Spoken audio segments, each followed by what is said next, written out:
Hello everyone, this video is going to cover some of the activities from Lab 1, which we'll go over in more detail during class.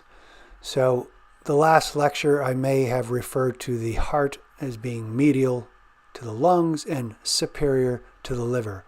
I might also say that the lungs are lateral to the heart and the liver is inferior to the heart. These kind of terms are called directional terms.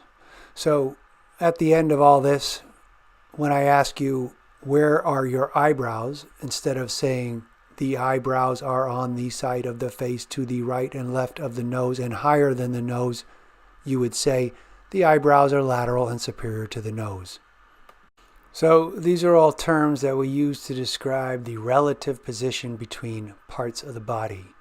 And you're going to notice that these terms come in pairs: medial, lateral, superior, inferior, proximal, distal, anterior, posterior, superficial, deep.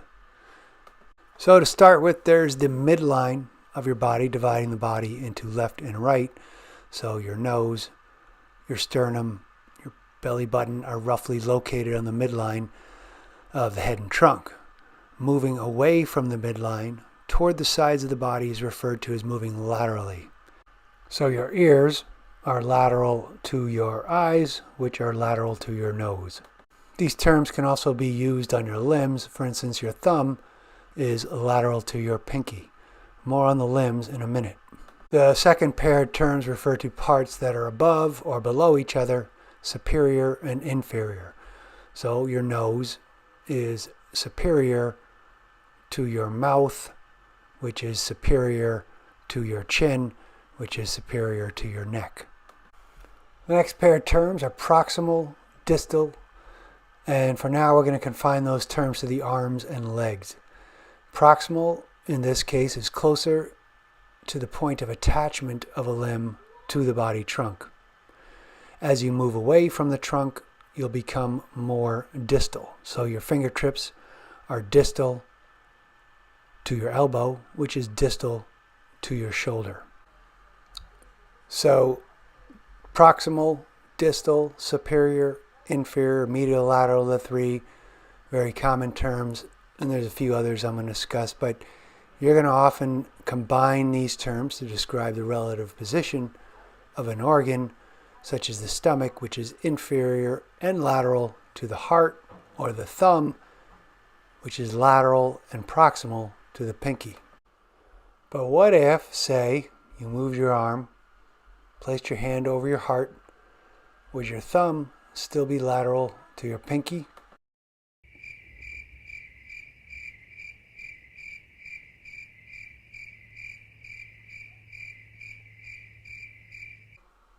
Yes.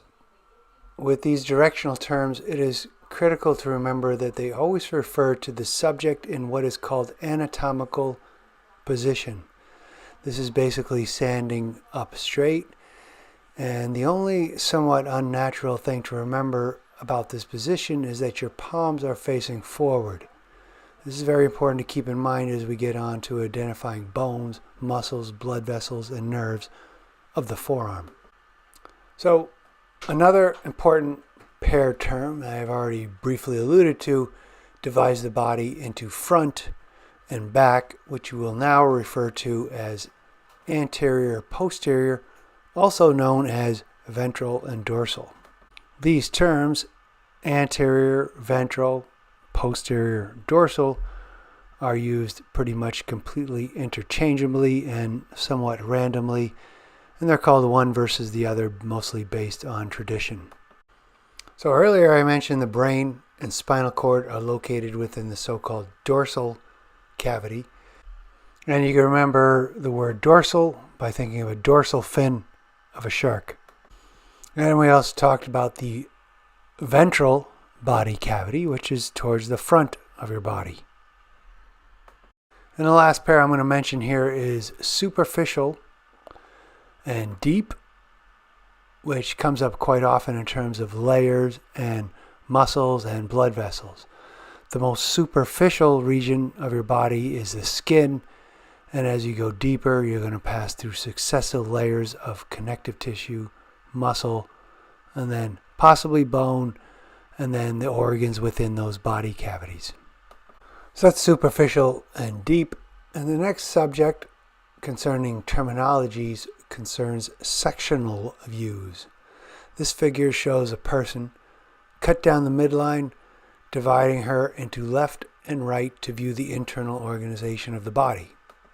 The term anatomy literally means cutting up, because this is the traditional way of understanding the internal organization of body parts.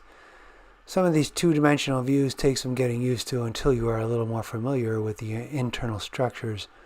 But over time, you can start to put different views together to get a better understanding of the body's organization. So we're going to divide the body conceptually into different body planes for specific purposes, dividing the body into anterior, posterior, in the frontal plane, left and right for the sagittal plane, and superior, inferior for the horizontal plane. And we're going to go over the details of this during the class lab. So the last subject for this video I want to briefly introduce is the notion of body regions. I had mentioned earlier about the axial and the appendicular regions as to the broadest categories of the body regions. But you'll also notice here within these regions are subregions marked by those white lines or colored areas. Every one of those enclosed areas have specific names that you'll become familiar with, if not now, then by the end of this course. This is because many of the bones, muscles, nerves, blood vessels are going to have names that correspond to these regions. Some of these are going to be somewhat familiar to you at least, such as the nasal and oral regions, whereas others like the mental and axillary regions might be completely foreign to you. So you may want to go through this term list, check off the ones that are possibly familiar with you, or you can guess. For example, you may be familiar with carpal tunnel syndrome, and then associate carpal region with the wrist. Many of the others you're going to pick up as we learn the names of bones, muscles, blood vessels, etc., etc. So this is what we mean when we say anatomy is like trying to drink water from a fire hose. Along with the concepts you are trying to learn, the structures you are trying to identify, you're also learning another language unless you happen to be already familiar with Greek and Latin. All right, so that's it for this time. We'll see you next time.